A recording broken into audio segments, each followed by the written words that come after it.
వారం రోజుల నుంచి ఈ రైస్ మిల్లర్స్ మీద జరిగే ఏదైతే ఆరోపణలు అనుకోండి, లేకుంటే ఈ వ్యవస్థ ఏదైతే సంక్షోభంలో పడ్డదో, అయితే దీన్ని ఒక గాడిలోకి ఎట్లా తేవాలి అంటే ఇప్పుడున్న సమస్య కాదు. తెలంగాణలో మళ్ళీ రైస్ మిల్ల వ్యవస్థనే కుప్పకూలే ప్రమాదం ఉందని మేము గ్రహించినాం. ఎందుకంటే నెల నుంచి ఏ పేపర్ చూసినా, ఏ టీవీ చూసినా దాంట్లో రైస్ మిల్లర్లు కోట్లు బాకీ ఉన్నదనే వస్తుంది. ఒక దశాబ్ద కాలం నుంచి మరి వాళ్ళ డ్యూస్ ఎందుకు కలెక్ట్ చేయలేదు గవర్నమెంటు, ఒకటేసారి ఎందుకు వాళ్ళ మీద పడ్డదనేది ఫస్ట్ మేము దాంట్లో తొంగి చూడడానికి అదే మెయిన్ కారణమైంది. అప్పుడు మేము డీప్గా వెళ్ళినప్పుడు వాళ్ళది ఒక అగ్రిమెంట్ ఉంది, సిఎంఆర్ అగ్రిమెంట్ అని. ఆ సిఎంఆర్ అగ్రిమెంట్ క్షుణ్ణంగా ఇక్కడ కూర్చున్న వాళ్ళమందరం కూడా దాన్ని అధ్యయనం చేసినాం, చదివినప్పుడు మాకేమనిపించిందంటే ఆ అగ్రిమెంటే వన్ సైడెడ్గా కనబడ్డది. అయితే పొరపాటు ఫస్ట్ నేనైతే పర్సనల్గా మిల్లర్లదే అంటున్నా. ఎందుకంటే ఒక అగ్రిమెంట్ అన్నప్పుడు చదవాలి, దాంట్లో ఉన్న ఏమున్నాయో. ఆతృత బిజినెస్ చేయాలి, తొందరగా వడ్లు అమ్మాలి, పైసలు సంపాదించాలి అనే ధ్యేయం కాదు. దాంట్లో ఏం రాసిందనేది చదవాలి. ఇప్పుడు ఒక బ్యాంక్ అగ్రిమెంట్, ఒక డెబిట్ కార్డు క్రెడిట్ కార్డు వస్తే చిన్నగా రాస్తారు, ఇంత పెద్దగా ఉంటుంది, మనం చదవం. యాక్సెప్ట్ అంటేనే యాక్సెప్ట్ అవుతుంది, లేకుంటే అకౌంట్కే వెళ్ళలేము. సేమ్ అదే రకంగా ప్రజాప్రభుత్వం అనుకోండి, గత ప్రభుత్వం అనుకోండి, ప్రజలను కూడా సంజాయించి అన్నీ చేసి వాళ్ళకి ప్రతి అంశం క్షుణ్ణంగా సంజాయించి సంతకాలు తీసుకొని ఉండే. చక్కగా వచ్చిండ్రు, ధన సైన్ చేసిండ్రు, సైన్ చేయకుంటే లైసెన్స్ దొరకది, లైసెన్స్ దొరకకుంటే బియ్యం దొరికాయి, వడ్లు దొరకకుంటే మిల్లు నడపలేరు, మిల్లు నడపాలంటే సంతకం పెట్టాలి. ఈ రకమైన వైఖరి పర్సనల్గా నాకు మంచి అనిపించలే. కాబట్టి ఏంటంటే మరి దీన్ని గాడీలు ఎట్లా పెట్టాలి? అదే రకంగా కొనసాగితే అందరు డిఫాల్టర్లే అవుతారు. ఒకడు మిల్లు కట్టుకొని మిల్లు నడిపిండంటే వాడు 100% డిఫాల్టరే అవుతాడు. అయితే దాంట్లో ఒక చిన్న ఉపాయం ప్రభుత్వానికి ఏం సూచించే ప్రయత్నం చేసినామంటే, డిఫాల్టర్లు 2 రకాలు ఉన్నారు ఇప్పుడు దీంట్లో. వాడు పని పెట్టుకొని దోపిడీ చేసినోడు, ప్రభుత్వ అధికారులతో కుమ్మక్కై వాళ్ళ సహకారంతో తరలించిన వాడు 100% విల్ఫుల్ డిఫాల్టర్ అని పెట్టినాం ఆయన పేరు. అన్విల్ఫుల్ డిఫాల్టర్ ఎవరంటే అమాయకంగా ఒక పద్ధతిగా నడుపుకున్నా కూడా అక్కడ ఉన్న టర్మ్స్ అండ్ కండిషన్స్ వల్ల అతను డిఫాల్టర్ అయిపోయిండు, సర్కమ్స్టాన్షియల్ డిఫాల్టర్. ఇదేమో ఇంటెన్షనల్ డిఫాల్టర్, ఇదేమో సర్కమ్స్టాన్షియల్ డిఫాల్టర్. అయితే ప్రభుత్వం ఇప్పుడు ఏం చేస్తుంది, ఈ డిఫాల్టర్ని ఆ డిఫాల్టర్ని ఒకే రకంగా ట్రీట్ చేస్తుంది. నిజం చెప్పాలంటే విల్ఫుల్ డిఫాల్టర్లు వట్టిగానే ఉన్నారు. ఈ చిన్న అన్విల్ఫుల్ డిఫాల్టర్లను ముసుగులేసి వాళ్ళను ఒక దొంగల లెక్క వెనుక పెట్టి, ఒక రైస్ మిల్లర్ అంటే ఒక ఊర్లో పరువు ప్రతిష్టలు, వాళ్ళకి ఫ్యామిలీలు ఉంటాయి, కుటుంబాలు ఉంటాయి, వాళ్ళ బాధ చెప్పుకోలేని పరిస్థితుల్లో వాళ్ళు ఉన్నారు. ఒక్కొక్క కళ్ళల్లో నీళ్లున్నాయి. ఇంత పెద్ద తెలంగాణ చైతన్యం ఉన్న తెలంగాణలో వాళ్ళ గోడు వినేటోడే లేడు. పౌర సమాజం కూడా చేతుల బతుకమ్మ తీసింది, చిహ్నాలలో ఏమున్నాయి, మా అస్తిత్వం ఏంది అని పోతాను. కానీ నీ కిందికెళ్ళి నీళ్ళు వచ్చి నీ వ్యవస్థనే మొత్తం కుప్పకూలేటట్టు ఉన్నది. కాబట్టి పౌర సమాజం కూడా ఇంకా చైతన్యవంతం కావాలని మేము భావించినాం. ఇప్పుడు రైస్ మిల్లర్లు అనగానే అరే వాళ్ళు ఏదో దొంగలు అనుకునే భావనల ఇప్పుడు గ్రేహాన్స్, ఆక్టోపస్ అట్లాంటి వాళ్ళని కూడా వీళ్ళు వెనుక తయారు చేస్తున్నారు. నా ప్రకారంగా వాళ్ళు మామూలు వ్యాపారం చేసుకునే సామాన్యులు. వాళ్ళకు ఒక పోలీస్ కానిస్టేబుల్ కూడా చాలు వాళ్ళని పట్టుకోపోనీకి. వాళ్ళ శక్తి ఏంది, వాళ్ళ కాడ ఏమైనా ఆయుధాలు ఉన్నాయి, ఏమున్నాయి, అంతంత వ్యవస్థ మీరు తయారు చేస్తున్నారు. ఓకే, డ్యూస్ ఉన్నాయి, ప్రభుత్వం బరాబర్ వసూలు చేయాల్సిందే. కానీ మీరు భయభ్రాంతులకు గురి చేసి ఆ ప్రకటన ఎందుకు? చక్కగా పోయి తీసుకొని రాండ్రి. 10-15 ఏళ్ల నుంచి ఏం చేసినారు అధికారులు? అంత మొత్తం ఎట్లా జమ అయింది? వాళ్ళ మీద చర్యలేవి, విధులు ఎట్లా నిర్వహించిందని ప్రభుత్వం అడుగుతలేదెందుకు? మరి వాళ్ళని సేఫ్ సైడ్ పెడుతుండ్రా ఏంది? అంటే డైరెక్ట్ ప్రజలే మీకు బకరాల్లాగా ఉన్నారు. దాంట్లో చితికిపోయిన రైస్ మిల్లర్లే ఫస్ట్ దొరుకుతున్నారు. అయితే ఒక పబ్లిక్ డొమైన్లో ఎవడు ఎంత బాకీ ఉన్నాడు ఏంది మొత్తం ట్రాన్స్పరెంట్గా పెట్టండి. మాకొచ్చిన విషయం ఏంటంటే ఒక 9 మంది దగ్గరనే ఎన్నో కోట్ల డ్యూ ఉందట. చిన్న చిన్న వాళ్ళు 50 లక్షలు, ₹1,00,00,000 గట్లాంటి వాళ్ళని పట్టుకొని పోతున్నారు. వాళ్ళేమో హ్యాపీగా మినిస్టర్లతోనే తిరుగుతున్నారట. ఇంకా అది ఘోరమైన అంశం. కాబట్టి ఏంటంటే ఫస్ట్ లెక్కలు తీయండి. నేను అనేది ప్రభుత్వానికి లెక్కలు తీయండి. ఎవరు ఎంత బాకీ ఉన్నాడు తీయండి. అంత బాకీ ఎందుకయింది అనే దాని మీద అది చేయండి. వాళ్ళకు ఒక తొవ్వ చూపియండి. ఆ తర్వాత మీరు అరెస్ట్ చేద్దురు. కానీ వాళ్ళు ఏడికి పోతున్నారు? చక్కగా తీసుకుపోయి సీజ్ చేసేసి అరెస్ట్ చేసేస్తే పైసలు వస్తాయా? అంటే మీరు డైరెక్ట్గానే వాళ్ళ ఆస్తులు జప్తు చేసుకునే ఏమన్నా అది జరుగుతుందా? మీరు వాళ్లకు ఒక అవకాశం ఇచ్చి వాళ్ళతో డైలాగ్ పెట్టి ఇది ఎట్లయింది ఏంది అని ప్రభుత్వాన్ని గాడిలో పెట్టుకోండి. అయితే దాంట్లో మేము ప్రతిపాదించిన అంశాలు కూడా మా వేరే సభ్యులు మాట్లాడతారు. అయితే ప్రజలకు అర్థమయ్యే తీరులో విధానంలో ఏదైతే రైస్ మిల్లర్ల మీద ఒక దుర్మార్గమైన కుట్రనే జరుగుతుంది. పని పెట్టుకొని మీడియాలల్లో వీళ్ళు దొంగలనే చూపిస్తున్నారు. ఎవడైతే నిజంగా దోపిడీ చేసిందో వాని బొమ్మ ఇప్పటి వరకు రాలే. వాళ్ళు హైడింగ్లు ఎందుకున్నారు? తర్వాత ఇంకా ముసుకేసి పోలీస్ స్టేషన్లో ఆ జేబ్ దొంగతనాలు చేసిన వాళ్ళని పెట్టినట్టు అది వెరీ రాంగ్. నేనేమంటున్నా అంటే ప్రభుత్వం ఇంకోసారి ఆ ముసుగులేసి ఇట్లాంటివి చేయకండి ప్లీజ్. అరే వాళ్ళని గౌరవించండి, వాళ్ళ మీద సానుభూతి చూపియండి, ఎందుకు ఇట్లా అయిందని ఆలోచించండి. మేము డెప్త్గా పోతే మాకు అర్థమైంది ఏంటంటే ఆ విధానాలే చాలా కఠినంగా ఉన్నాయి. తర్వాత ఇందులో ముఖ్యంగా మేము 12 పాయింట్స్ దీంట్లో పెట్టినాం. దాంట్లో ముఖ్యంగా ఈజీగా అర్థమయ్యేటి ఏంటంటే టెస్ట్ మిల్లింగ్ అనేది ఎప్పుడో 1969లో హర్యానాలో పంజాబ్లో చేసిందే ఇంకా కొనసాగుతుంది. అంటే ఒక 100 కిలోల ధాన్యానికి 67 కిలోల బియ్యం వస్తుంది అనేది ఒక కోలమానం. అది గుడ్డిగా నడుస్తూనే ఉన్నది. నేనేమంటున్నా ప్రతి సీజన్కి టెస్ట్ మిల్లింగ్ చేయండి. ప్రతి ప్రాంతంలో ప్రతి రకమైన వడ్లకు వేరే వేరే వస్తాయి. ఇప్పుడు యాసంగిలో రాబీలో ఒక టైప్ వస్తుంది, ఖరీఫ్లో ఒక టైప్ వస్తుంది. ప్రతి సీజన్ ఒకవేళ డబల్ మీకు చేసుడు కష్టమైతే ఒక సంవత్సరంలో రాబీకి చేసింది రాబీకి కొంతకాలం కంటిన్యూ చేయండి, ఖరీఫ్కి కంటిన్యూ చేయండి. 67 కంటే 70 వచ్చినా ప్రభుత్వం ఎందుకు లాస్ కావాలి? ఎక్కువ తీసుకోండి. తక్కువ వస్తే తక్కువ తీసుకోండి. మీరు టెస్ట్ మిల్లింగ్ ఎందుకు చేయరు? ఏదైతే గ్రేహాండ్స్ని తయారు చేసి ఇట్లా తెస్తున్నారు కదా, టెస్ట్ మిల్లింగ్ చేయడం ఈజీ. ఒక మిల్లులపై వడ్లు పడితే ఎంత వస్తుందో చూసుడు. ఇదెందుకు చూస్తలేరు ఇన్ని ఏళ్ళ నుంచి? అయితే ఇప్పుడు ముఖ్యంగా ఏంటంటే 67 అనేది ఉంటే ఎప్పటికి కూడా రైస్ మిల్లర్లు డిఫాల్టర్ల లెక్కనే ఉంటారు. ఎందుకంటే వాళ్ళ అందరు ఏమంటారు, తెలంగాణ రైస్ మిల్లర్స్ 60 కంటే ఎక్కువ వస్తలేదట ఖరీఫ్లో, రబీలో 40 కిలోలే వస్తుందట, మిగతాదంతా డిఫాల్టే కదా. అంటే పరిస్థితుల బట్టి డిఫాల్టే అవుతుండ్రు. తర్వాత బార్దాన్, గవర్నమెంట్ ఇచ్చే బార్దాన్ ఏదైతే బస్తాలు ఉంటాయో మొత్తం చీకిపోయినాయి, అన్నీ ఉన్నాయట. తీసుకొచ్చి ఇట్లా పడేస్తే మళ్ళీ లోడింగ్ అన్లోడింగ్ పైసలు అవుతున్నాయి. తర్వాత ఏదైతే ప్యాడీ ఇచ్చిండ్రో దాన్ని నెలలు ఎత్తుతలేరు. 15 రోజులలో పట్టియాలని ఉన్నది అగ్రిమెంట్లో. మరి మీరు ఎందుకు ఫాలో అవుతలేరు? 15 రోజులలో అది ఎత్తనప్పుడు మరి మీ మీద కూడా పెనాల్టీ ఉండాలి కదా, మీరు కిరాయి కట్టియాలి కదా. అక్కడ లేబర్ని పెట్టాలి, కావాలి గాయాలి, ఎలుకలు గిల్కలు రాకుండా చూడాలి, కరెంటు బిల్లు నడిపినా నడపకున్నా కరెంటు బిల్లు కట్టాలి. ఇట్లా మేమన్నీ కూడా రాసినాం, ప్రతి అంశాన్ని రాసినాం. అంటే వీళ్లకు ఇప్పుడు నెలకొన్న వ్యవస్థ గురించి కాదు, తెలంగాణలో రైస్ మిల్లులను కాపాడే క్రమంలో మేము వచ్చినాం. మాకు వ్యక్తులతో సంబంధం లేదు. మేము వ్యక్తుల మీద నిఘా పెట్టడానికి మేమేదో విజిలెన్స్ వాళ్ళం కాదు. ఉమ్మడిగా వ్యవస్థను గాడిలో పెట్టే ప్రయత్నంలోనే చేస్తున్నాం. ముఖ్య కారణం ఏంటంటే రైస్ మిల్లు వ్యవస్థ కుప్పగొలితే ఎఫెక్ట్ రైతులకు వస్తుంది. ఇప్పుడు రైతులు ఆగమవుతారు. అందరూ నిస్సాయులైనాక అంబానీను అదానీ మీద డిపెండ్ అవ్వాల్సి వస్తుంది.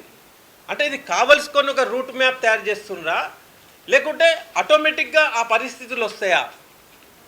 కష్టపడి తెలంగాణ తెచ్చుకొని మన రైస్ మిల్లర్లను మన రైతులను మనం కాపాడుకున్నప్పుడు ఈ ప్రభుత్వాలు ఎందుకు ఇంత పోరాటం ఎందుకు మనం చేసింది?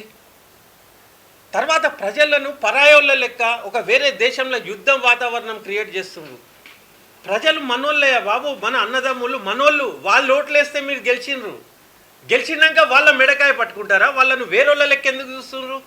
మన కుటుంబంలో మన అన్ననో తమ్ముడో బాకీ ఉంటే మనం పద్ధతిగా ఎట్లు ఇస్తావురా, ఎప్పుడు ఇస్తావు, ఏం చేద్దాం, ఎందుకైంది నీ పరిస్థితి అని వాళ్ళకు ఒక మానవతా దృక్పథంతో వాళ్ళని కూర్చోబెట్టి మాట్లాడినరా?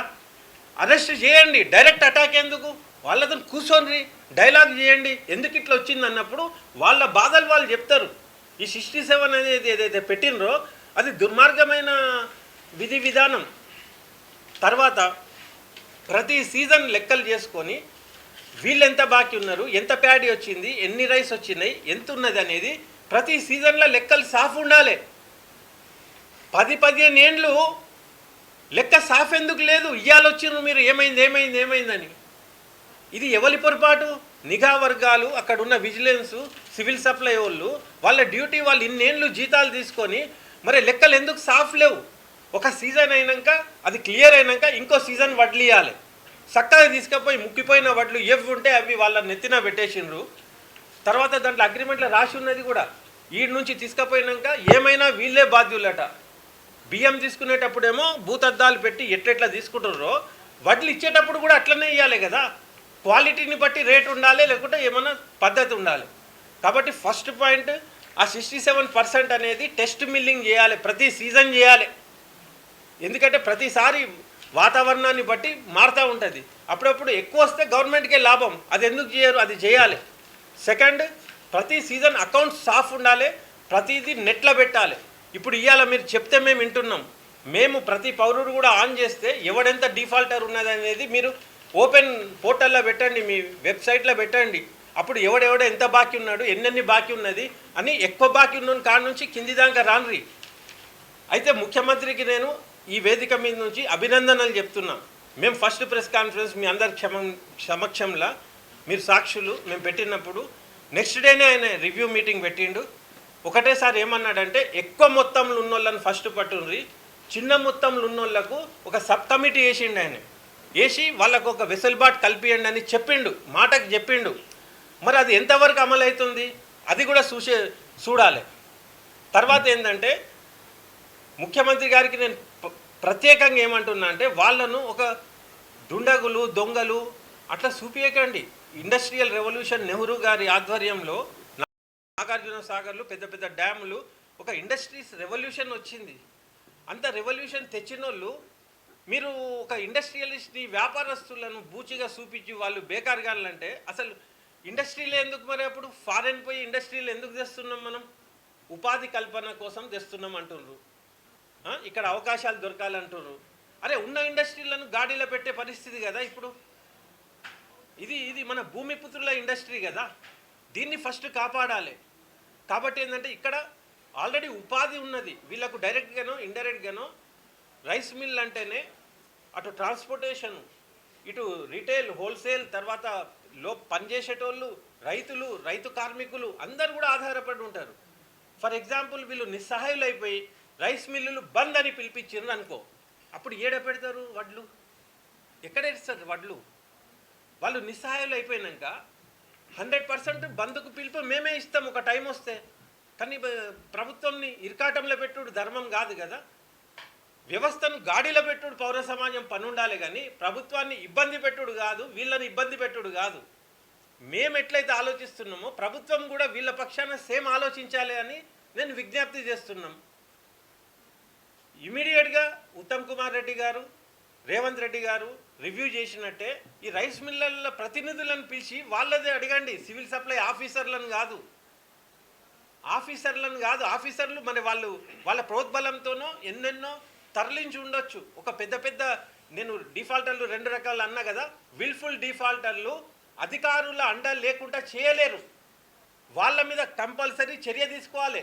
ఈ దొంగ రైస్ మిల్లులు ఎవరైతే అడ్డగోలుగా స్మగ్లింగ్ చేసినరో వాళ్ళని అరెస్ట్ చేయాలి. వాళ్ళకు సహకరించిన అధికారులను మీద కూడా ఎంక్వైరీ చేయాలి. ఇది విజ్ఞప్తి చేస్తున్నాం. తర్వాత మీకు మేము దీంట్లో ఉన్న ప్రతిపాదనలు కూడా షేర్ చేస్తాము. అది ముఖ్యమంత్రికి, సివిల్ సప్లై మినిస్టర్కి, గవర్నర్ గారికి కూడా ఇస్తాము. ఆ తర్వాత సరిగా స్పందన వస్తుందని భావిస్తున్నాము. రాని ఏడల ఇక తెలంగాణ ఉద్యమం లాగా ఊరు వీళ్ళ ఉద్యమాన్ని ఉధృతం చేసే పరిస్థితి రాకుండా చూడండి విజ్ఞప్తి చేస్తున్నాము. ఇప్పుడు మా కమిటీలో గౌరవ గోపాల్ రెడ్డి గారు, సురేష్ రెడ్డి గారు, మిగతా అడ్వకేట్స్ కూడా ఒక 3-4 సివిల్ సప్లై రిలేటెడ్ అడ్వకేట్స్ ఉన్నారు. వేణుమాధవ్ అని, వాళ్ళ పేర్లు ఏంది, దేవేందర్, మోహిత్ రెడ్డి, వీళ్ళు కూడా కోర్టులలో ఉన్నారు కాబట్టి వాళ్ళు ఇచ్చేసిండ్రు. అయితే మేము జస్ట్ దీన్ని వెల్లడించడానికి ప్రెస్ మీట్ పెట్టినాం. మా రౌండ్ టేబుల్స్, మా చర్చలు అన్నీ కూడా మేము క్షుణ్ణంగా పరిశీలించి ఇలా తెచ్చినాం. ఇది మీకు తెలియపరుస్తున్నాం దీని గురించి. ఇప్పుడు మా ఈ సమావేశంలో ముఖ్యులు గోపాల్ రెడ్డి గారు సూచనలు గవర్నమెంట్కి ఏమన్నా చేస్తారు. ఇప్పుడు రాజకీయ శక్తులు వాళ్ళు ఇచ్చే వాళ్ళు ఏదన్నా మాట్లాడితే మాట్లాడాలి. వాళ్ళకు మాట్లాడమని మేము చెప్తే వాళ్ళకి సోయ వస్తుందా? వాళ్ళ ఊర్లల్లో, వాళ్ళ నియోజకవర్గాలల్లో రైస్ మిల్ల కండ్లల్లో రక్తాలు కారుతున్నాయి, బాధలలో ఉన్నారు. మరి వేరే పార్టీలో అందరు సైలెంట్ ఎందుకు ఉన్నారు? అంటే వాళ్ళు కూడా ఏమన్నా దాంట్లో కుమ్మక్కున్నారా, ఏమున్నారా మనకు అర్థమైతే లేదు. ఇది ఈ కాంగ్రెస్ ప్రభుత్వం వచ్చినాకనే కాదు, ఇది తెలంగాణ వచ్చినాక 2 ఏండ్ల కాడ నుంచి ఈ సిఎంఆర్ అనేది స్టార్ట్ అయిన కాడ నుంచి లెక్కలే చేయలే వాళ్ళకు. ఇప్పుడు రాబీ పంటల ఇచ్చినటువంటి వడ్లు ఖరీఫ్ వరకు అవి అట్లనే ఉన్నాయి, ఇంకా వడ్లేసేసిండ్రట. దాని లెక్క లేదు, పత్రం లేదు, ఇష్టంగా నడిచింది. కాబట్టి వాళ్ళు కూడా అరే ఇదేదన్నా మనకు అంటుకుంటుందా అని సైలెంట్ ఉన్నారా మనకు తెలియదు. ఇప్పుడు సిపిఐ, సిపిఎంలు ఉన్నారు. వాళ్ళకు ఇండస్ట్రీ అనగానే వాళ్ళు క్యాపిటలిస్టులు అని దూరం ఉంటారు, రకరకాల మైండ్ సెట్స్ ఉంటాయి. కాబట్టి మా ఈ ప్రెస్ మీట్లు, మా ఆలోచనలు వాళ్ళు విని, వాళ్ళు జాగృతమై చైతన్యం చెంది వాళ్ళందరూ బయటికి రావాలనే మేము కోరుకుంటున్నాము. కానీ మేము పోయి దీని మీద చేయండి అన్నప్పుడు మేము అట్లా చేయం. వాళ్ళే అర్థం చేసుకొని రావాలి, చేయాలి. కానీ మేము పోయి పేపర్లు ఇచ్చుడు, మీరు రాంది దీని గురించి అనుడు అవసరం లేదు. మాకు మీడియా ఉంది, మా ఆలోచనలు ఉన్నాయి, మాకు ఆఫీసర్లు ఉన్నారు, రిటైర్ అయిన వాళ్ళు తెలంగాణలో మంచి మంచి ఆఫీసర్లు పనిచేసిన వాళ్ళు ఉన్నారు. వాళ్ళందరూ సార్లు మాకు ఈ రాజకీయ నాయకుల కంటే నేను పర్సనల్గా బ్యూరోక్రాట్స్ని నమ్ముతున్న, వాళ్ళకి అనుభవం ఉంటుంది. కాబట్టి ఈ కమిటీలో రాజకీయం వల్ల ఉన్నొక్కరిని పెట్టాలి. మేమే ఎవరైతే జెన్యున్గా ఉన్నారో మేము కూర్చొని చేసుకున్నాం. వేరేకి అమ్మి ఆ కొన్నోడు మళ్ళీ రైస్ మిల్లులకే టెండర్ పెట్టినప్పుడు ఏమైపోయిందంటే, అయితే అది కూడా వెబ్సైట్లో పెట్టాలి, టెండర్ విధానం మీద కూడా ఎంక్వైరీ చేయాలి. అప్పుడు వీళ్ళ సంగతి తెలుస్తుంది. ఇప్పుడు వీళ్ళు ఏదో తీవ్రతరము గ్రే హ్యాండ్స్ అంటాను కదా, అసలు ఆ టెండర్ వేసిన విధానం ఏంది, ఆయనకి టెండర్ ఎట్లా పోయింది, ఆ రేటు నిర్ధారణ ఎట్లయింది, మళ్ళీ మిల్లర్ల మీదనే ఆడు వేసి తీసుకున్నాడట, అవి రావు ఎట్లాగు. ఇప్పుడు వీళ్ళందరూ డిఫాల్టర్స్, ఆ టెండర్ ఇచ్చినోడు తీసుకున్నోడు స్వాహా. ఇవన్నీ కూడా బయటికి రావాలి, దీని మీద ఎంక్వైరీ చేయాలి కదా.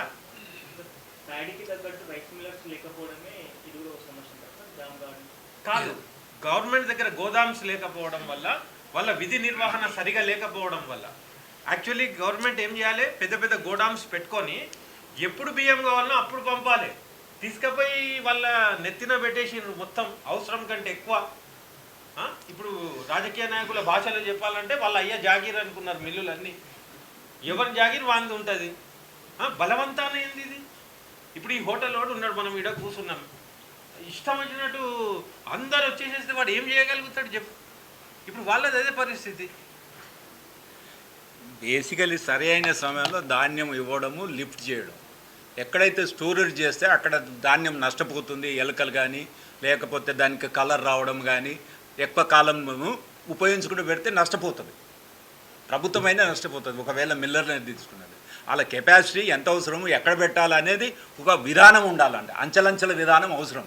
అది లేనప్పుడు ఇప్పుడు మనం ఈ వర్షాకాలంలో మనం షూ వేసుకుంటాం లెదర్ గిట్ట, అది వాడకపోతే అది పట్టేస్తుంది, అది ఫంగస్ తినేస్తుంది. అక్కడ కూడా బియ్యం కూడా అంతే, ఎలకలు తినేస్తాయి. వాడు లైటింగ్ పెట్టాడు, ఎయిర్ సర్క్యులేషన్ ఉండదు, వాడు సంచురాలు వేస్తాడు, వాని ముళ్ళ పోయేది నింపిన వాడు వేసేసినాం, అయిపోయింది. ఇప్పుడు ఇప్పుడు తడి గింజ బరువు ఎక్కువ ఉంటుంది, 15 రోజులలో ఓకే. నువ్వు నెలల తరబడి పెడితే అది జోక్తే తక్కువ కాదా? వాళ్ళు ఏ నుంచి తెచ్చిస్తారు? మరీ ఘోరం అది. మరి అవి ఇప్పుడు డిఫాల్ట్ గవర్నమెంట్ ఉందంటున్నా నేను, వాస్తవానికి సరిగా చూస్తే అది న్యాయస్థానాల వరకు కూడా పొమ్మంటున్నా వాళ్ళని, అప్పుడే తేలుతుంది వీళ్ళదా వాళ్ళదా కథ. తర్వాత నీ అగ్రిమెంట్ రాసినప్పుడు వీళ్ళు ఇవ్వకుంటే ఏంది అని రాసిర్రు, మరి మీరు తీసుకోకుంటే ఏందని రాసిర్రా? రాయాలి కదా, ఈక్విటీ ఉండాలి కదా, ఈక్వాలిటీ అగ్రిమెంట్ అన్నప్పుడు ఇద్దరి వైపు బరాబర్ ఉండాలి. అంటే ఇండైరెక్ట్గా ఏంటంటే వాళ్ళని నిస్సహాయులను చేసిర్రు. దాంట్లో ఘోరమైన క్లాజ్ ఉంది. వాళ్ళ మూవేబుల్ ఇమ్మూవేబుల్ ఆస్తులు కూడా వీళ్ళు ఏం చేయడానికి లేదు. గవర్నమెంట్ కావాలంటే టక్కని తీసుకుంటుంది. అంటే దీని విధానం ఏంది, దాంట్లో ఎంత అది ఉన్నది. అప్పటి జమానాల ఎవడన్నా పని చేసినా ఏం చేసినా ఒక ఎక్స్ప్లాయిటేషన్ ఉండేది. అన్నీ వాళ్ళ ఫేవర్లోనే రాసుకొని వాడు జీవితాంతం ఎట్టి చేసేలాగా ఉండేది. ఈ మిల్లర్లు ఇప్పుడు ఏం చేసినా అణిగి మణిగి ఉండుడే. వీళ్ళ ఆస్తులు వీళ్ళు ఎక్కువ మాట్లాడితే వాళ్ళ ఆస్తులు గీస్తులు అన్నీ తీసుకునే హక్కు కూడా గవర్నమెంట్కి ఉంది, దాంట్లో రాసి ఉంది. అయితే మేమేమంటున్నాము, పౌర సమాజం ఏమంటున్నామంటే అది రాసినంత మాత్రాన వాళ్ళందరినీ దివాలా తీసి రోడ్డు మీదకి వస్తే ఊకోరు, తెలంగాణ సమాజం ఊకోదు. అంతే కదా, ఇది ప్రజాకోర్టు. నువ్వు అట్లెట్లు ఊకుంటావు? మరి నువ్వు చేసేటి లేనప్పుడు మరి మేము కూడా అంటాం. మేము ట్యాక్స్ కట్టినప్పుడు ఈ ముంగట్నే గుంతలు ఉన్నాయి, మరి దాన్ని చేస్తామా? సేమ్ అదే విధానం కదా. రూల్స్ అన్నప్పుడు అందరు ఫాలో కావాలి. కాబట్టి ఇప్పుడు ఏంటంటే రైస్ మిల్లు అనేటోళ్ళు నిస్సహాయులు అయి ఉండొచ్చు కాక కానీ న్యాయం అనేది ఒకటి ఉంటుంది. దాంట్లో డిఫాల్టర్లను 100% శిక్షించాలి.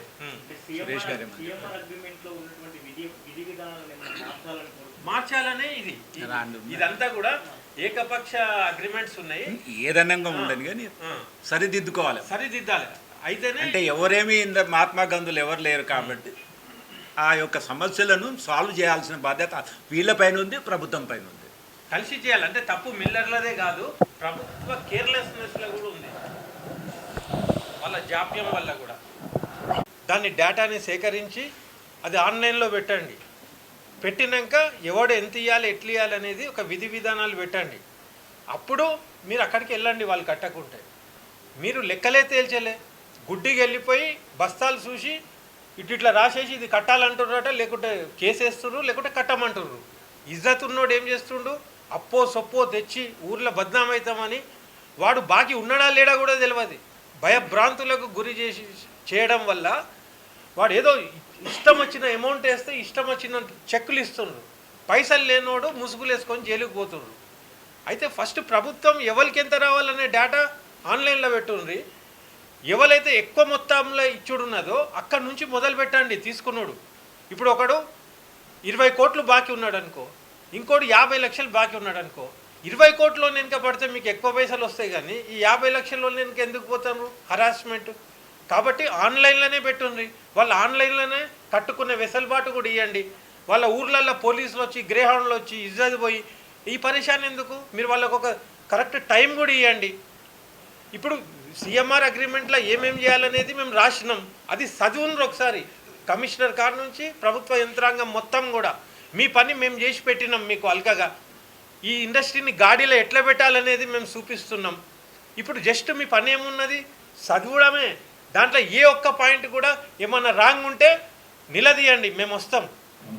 100% సమన్యాయంగా ఉన్నది మా ప్రతిపాదన, ప్రభుత్వానికి ఫేవర్లో ఉన్నది మా ప్రతిపాదన, రైతులను కాపాడే లక్ష్యంతో తయారు చేసినాం మా ప్రతిపాదన. టెస్ట్ మిల్లింగ్ కరెక్ట్ చేయండి. ఎక్కువ వస్తే ఎక్కువ తీసుకోండి, తక్కువ వస్తే తక్కువ ఇవ్వండి. బల్లగుద్ది ఎందుకు? తర్వాత ప్రతి సీజన్లో లెక్కలు సాఫ్ చేసుకోండి. తర్వాత లంచాలు ఎవడన్నా తీసుకొని వీళ్ళకి ఏమైనా ఛాన్స్ ఇచ్చిండా? ఎందుకు ఇది గాడి తప్పింది? దీని మీద ఫస్ట్ ప్రభుత్వం కరెక్ట్గా అయినాక తర్వాత ఊర్లలో పోండి. కాబట్టి మేమేమనుకుంటున్నాము, ఈ ప్రెస్ మీట్తో ప్రభుత్వం ఇంతకుముందు ప్రెస్ మీట్తో ముఖ్యమంత్రి గారు రివ్యూ పెట్టిన సంతోషం. వీళ్ళని పిలిచి మాట్లాడలే, కానీ వీళ్ళ మాట ఈ నివేదిక ద్వారా మీ గుమ్మానికి మేము చేర్పిస్తాం. మమ్మల్ని పిలవకున్నా పర్వాలే, మీరు ఇది చదువుని మీకు అర్థమవుతుంది. మీకు సహకరించడానికే మేము మీకు కష్టపడ్డాం. తర్వాత తెలంగాణలో వేరే బయట నుంచి వచ్చి గుత్తాధిపతులు వచ్చేసి వీళ్ళను సర్ప్రైజ్ చేసి ఎవడన్నా మింగే ప్రయత్నం దయచేసి చేయకండి. డబ్బే లక్ష్యం కాదు. మన తెలంగాణను ఉన్నత శిఖరానికి ఇక్కడ భూమిపుత్రులను మనం పెంచే ప్రయత్నం చేయాలి, కానీ బయట నుంచి వచ్చి రైస్ ఇండస్ట్రీస్ ఏదో కుమ్మక్కయ్యే కుట్రలు జరుగుతున్నాయని కూడా సమాచారం వస్తుంది. అది జస్ట్ ఒక అపోహనో ఏదో ఒక రూమర్ లాగానే మిగిలిపోవాలి, కానీ నిజంగా అది జరగకూడదు. కాబట్టి ప్రభుత్వం దీనికి స్పందిస్తుందని భావిస్తూ ముగిస్తున్నాం.